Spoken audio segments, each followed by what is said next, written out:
నమస్తే అండి. మనం ఈరోజు మిల్లెట్స్ అంటే చిరుధాన్యాలు అని అంటాము, దాని గురించి మనం తెలుసుకున్నాము.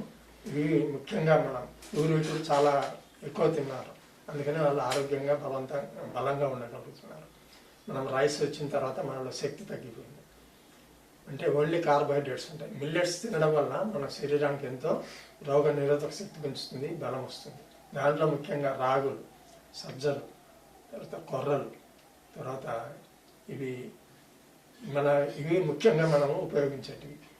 ఇవే కాకుండా ఇంకా కొన్ని మిల్లెట్స్ అని ఇవి మనకు చాలా విలేజెస్లో మనకు దొరుకుతుంటాయి.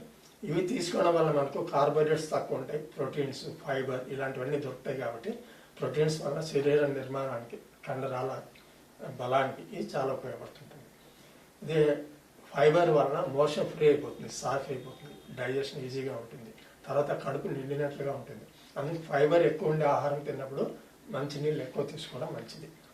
దానివల్ల ఫుల్ అయిపోయి తర్వాత ఫైబర్ ఉండడం వల్ల అది నీరు అబ్జార్బ్ చేసుకుంటుంది, డిహైడ్రేషన్ రాకుండా అబ్జార్బ్ చేసుకొని మోషన్ ఫ్రీ కావడానికి ఉపయోగపడుతుంది. అందుకు మనకు ఫైబర్ అనేది చాలా ఇంపార్టెంట్. ఇప్పుడు మనం తీసుకునే పిజ్జాలలో వీటిల్లో ఫైబర్ ఉండదు, అందుకని మోషన్ ఫ్రీగా కాదు. ఇది ఇప్పుడున్న పెద్ద సమస్య.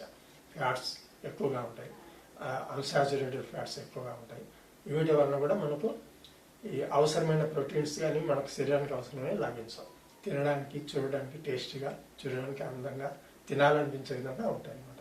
కానీ వీటి వలన పోషక విలువలు పూర్తిగా తగ్గిపోతుంటాయి. అందుకు ప్రతి వారు డైట్లో ఏదో ఒక టైంలో మిల్లెట్స్ యాడ్ చేసుకోవడం మంచిది. మధ్యాహ్నం కానీ, నైట్ కానివ్వండి, లేదా పొద్దున్నే బ్రేక్ఫాస్ట్లో కానివ్వండి. ఇట్లా ఈ విధంగా మనం మిల్లెట్స్ ఉపయోగించడం వల్ల మన ఆరోగ్యం చాలా బాగుంటుంది. వచ్చే రోగాలు కూడా తగ్గిపోతుంది. ముఖ్యంగా డయాబెటీస్ పేషెంట్లకి చాలా ముఖ్యం. నమస్తే.